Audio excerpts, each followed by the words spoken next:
रत्नों की चर्चा प्राचीन पुस्तक में भी है, परंतु हम यह नहीं कह सकते कि भारत में रत्नों का उपयोग कब हुआ था। इस बात के प्रमाण मिलता है कि भारत को उत्तम निवासीय रत्नों विशेष में बहुत प्राचीन काल से परिचित थे, परंतु यह सत्य है कि प्रथम यूनानियों ने यहाँ आकर रत्नों का ज्ञान, प्रतिष्ठा और उनकी बहुमूल्यता को अंकित किए हैं।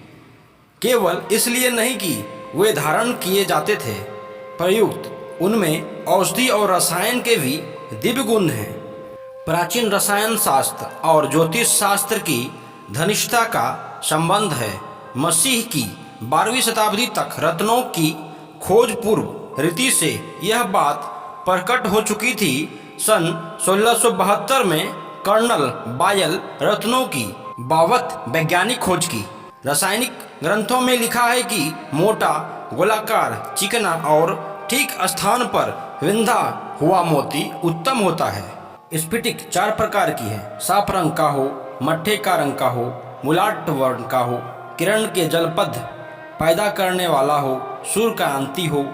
अच्छा, मणियों की लक्षण यह है, रंग गहरा हो, निर्मल, चिकने, भारी हो, अपनी प्रभाव से आसपास की वस्तु को प्रभावित करते रहे। दूषित मणियों का रंग हल्का, कांतिहीन, छोटे छोटे छेद और कटी-फटी रेखायुक्त होती है। हीरे के रंग इस प्रकार होते हैं, शीर्ष पुष्प शीरस के फूल के समान, गोमूत्र के समान, गोरोचन के समान, अत्यंत सफ़ेद बिल्लोर के समान। मुलारी हीरा मोटा, चिकना, भारी, चोट को सहने वाला, पानी से भरे पीतल के बर्तन में डालकर हिलाने से उसमें लकीर करने वाला, तो कोई की तरह धूमने वाला। मोती को कीमती रत्नों में स्थान नहीं दिया गया है, क्योंकि उसमें स्थिरता की कमी होती है। रत्नों को देखने के आनंद और उल्लास पैदा होती है। रत्नों में हीरों का स्थान सर्वोत्तम है, क्योंकि वह सर्वाधिक आलोकमय, तेज, विकर्ण बहुत कारक है। रत्नों की गिनती में बहुत प्रकार से पत्थर हैं, जिनमें खास खास रत्न हीरा, लाल, पन्ना, फिरोजा, पुखराज, नीललाही, नीलम की अधिक मांग है। हीरा सब रत्नों में शिरोमणि है। भारत में हीरों की खानों की बहुत प्रसिद्ध है। सन 1510 में फ्रांस का प्रसिद्ध रत्न पारखी टेवेनियर भारत आया था। उसने भारत की हीरों की खानों का आश्चर्य के साथ प्रशंसा की थी। टेवेनियर पहला यूरोपीय यात्री था जिसने मुगलों के राजदरबार के रत्नों को देखकर आलोचनात्मक ढंग का अनुसंधान किया। आजकल तो भारत के अतिरिक्त अमेरिका, फेरनिया, ब्राज़ील, ब्रिटिश गुयाना और केप कॉलोनी में भी हीरों की खानें मिलती है। केप कॉलोनी की खानें बहुत मशहूर है। हीरे का खास जोड़ है। हीरा पति का पत्नी के प्रति प्रेम बढ़ाता है। हीरे में सौभाग्य लाने की आश्चर्यजनक शक्ति है, परंतु जब हीरा भेंट में मिलता है तभी यह गुण बन जाता है। हीरे को मस्तक पर धारण करने से धारण करने वाला का अच्छा भाग फिरता है। हीरा स्त्री जाति के हीरे के साथ ही बढ़ता है और ओस के उनका पोषण होता है। दोनों के संयोग से छोटे छोटे बच्चे भी हीरे के पैदा होते हैं, जो प्रतिवर्ष बढ़ते जाते हैं। यदि हीरे को एक छोटे सी चट्टान के साथ रखकर कई महीने की ओस दी जाए तो हीरा प्रतिवर्ष बढ़ता होता है। हीरा सफ़ेद, लाल, पीला और काला 4 रंग के होते हैं। सफ़ेद हीरा रसायन के काम में आते हैं। लाल हीरा जरा मरण को हरण करने वाला है। पीला हीरा शरीर के दृढ़ करने वाला है और काला हीरा रोगनाशक होता है। जो हीरा साफ, कांति युक्त हो वे स्वास्थ्य में वृद्धि करता है। हीरे को शुद्ध करके भस्म करना चाहिए। शुद्ध हीरा खाने से आयु बढ़ती है, बलदायक है, वीरवर्धक है, सुखदायक है तथा सभी रोगों का नाश करता है। मोती प्रभाववान, उज्ज्वल, सफ़ेद, भारी, चिकना, अच्छा होता है। मोती कई प्रकार के होते हैं। एक सीप में पैदा हुआ, दूसरा शंख में, तीसरा सूअर में, चौथा मछली में, पांचवा सांप में, छठा बांस में, सातवां मेढक में। इनमें सिर्फ सीप का ही पैदा हुआ मोती मिलता है। जो मोती हाथी के मस्तक में मिलता है वह सौभाग्यशाली होता है। वह मस्तक हाथी की गणस्थल में ही होता है। यह मोती भाग को से ही किसी को मिलता है। बांस का मोती विपुलांचल पर्वत पर उत्पन्न बांसों के भीतर मिलता है। यह मोती बैर के समान होता है। वर्षा ऋतु में जो मेढक मेधोड़ के जल प्राप्त करता है, उनके पेट में कभी कभी एक मोती उत्पन्न हो जाता है।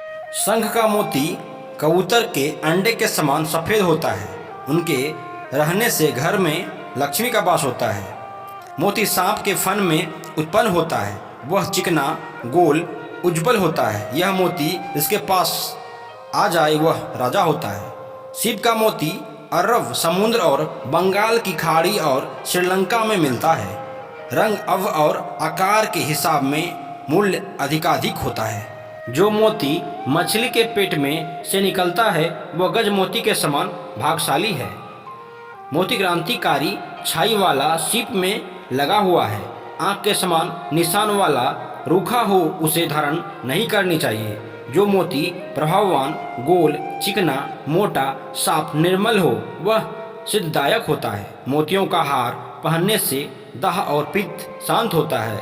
यंती के रस में भी मोती शुद्ध होता है। गोताखोरी समुद्र में गहरी डुबकी लगाकर मोती की सीपियों को ढूंढकर एकत्र करते हैं।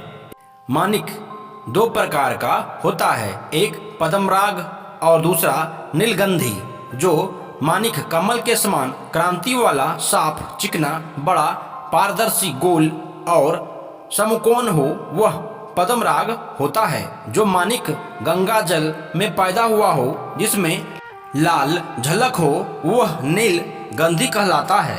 श्रीलंका में भी माणिक होता है। जो माणिक वृक्ष के नए पत्ते के रंग के समान होता है उसे सुगंधित कहते हैं। उत्तम माणिक भी आभा, गुंडहल के फूल के समान, रत्ती या बिरबहुल के समान, जया पुष्प के समान, कंधाली अनार के दाने के समान, घोर अंधकार में भी वह सूर्य के समान प्रकाश फैलाता है। यदि उसे कमल दल में रख दिया जाए तो कमल दल खिल जाता है। उसके सुख समृद्धि में दिन दुगनी रात चौगुनी वृद्धि होती है। श्रेष्ठ पद्मराग माणिक भी जिसके पास हो उसकी सब विपत्तियों से रक्षा करे।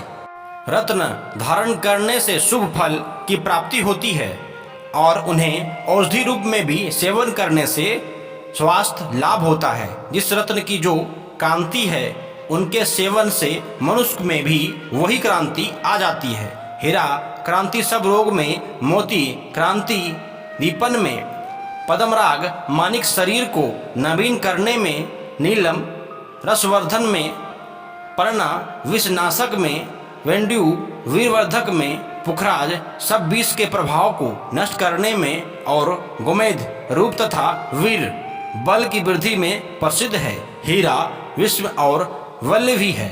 मोती यक्षमा को भी दूर करता है। नीलम खाने में सुहास का त्रिदोष, वीरवर्धक, अग्निवर्धक है। धारण करने से शनि बाधा दूर होती है। गोमेद हिमालय और सिंधु में होता है। कांति वाला, भारी, चिकना, अच्छे वर्ण वाला, दीप्तिमान, गोल गोमेद उत्तम होता है। इनकी छाया होती है लाल, पीले और काली। भारी, चिकना, अत्यंत पुराना, स्वास्थ्य गोमेद धारण करने से लक्ष्मी और धन की वृद्धि होती है। हल्का, निरूप, खुरदरा, मैला गोमेद दूषित होता है। उत्तम गोमेद का मूल्य सोने से दुगना होता है। गोमेद अल्म, उष्मा, वातनाशक, दीपन, पाचन, बुद्धि, प्रबोध होता है। पुखराज चिकना, नर्म, निर्मल, स्थूल, अमल तल के फूल के रंग वाला उत्तम होता है। काला छेद वाला, झाई वाला, बेरंग, खुदरा खराब होता है। आयु, सुख और अर्थ को देता है। पुखराज विष हारक, मंदाग्नि, दार, कुश तथा बवासीर को नष्ट करता है। वेड्यू या लहसुनिया शुभ छाया वाला, भारी, चिकना, स्वच्छ, श्याम कांति वाला उत्तम होता है। कांतिकारी और कल्याणकारक है, रक्तपित्त और गुल्म को नष्ट करता है। प्रवाल समुद्र में लता की भांति उगता है। यह कसौटी पर सिधने से भी रंग नहीं छोड़ता। पक्की तंदूरी के समान लाल रंग गोले, सीधा, साफ, लंबा, चिकनी होती है। वीरवर्धक, शरीर को पुष्टिदायक, पांडु जवर्ण, काश, श्वास, मैदे के नष्ट करने वाले, नेत्रों को हितकारी, प्रवाह का मंजन, दांतों को दृढ़, चमकीला, सफेद बनाता है।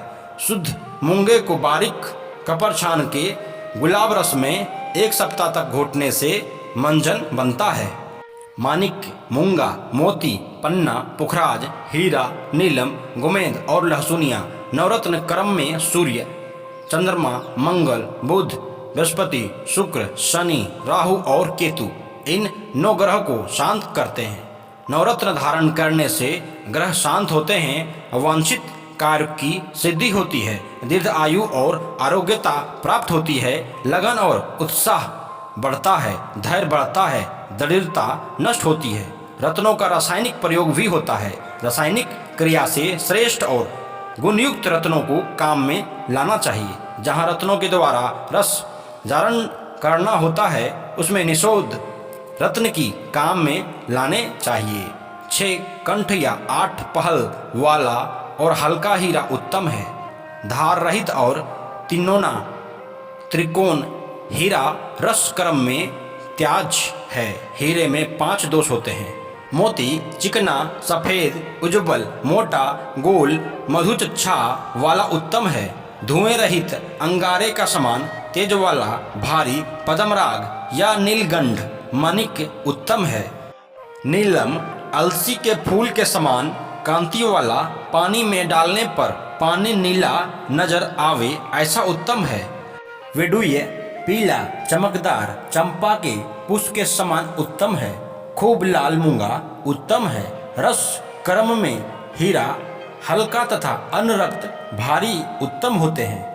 उपरोक्त रत्न के गुणों के अनुसार आप अपनी व्याधा उन्हें अंगूठी, हार, ताबीज आदि द्वारा धारण करके दूर कर सकते हैं।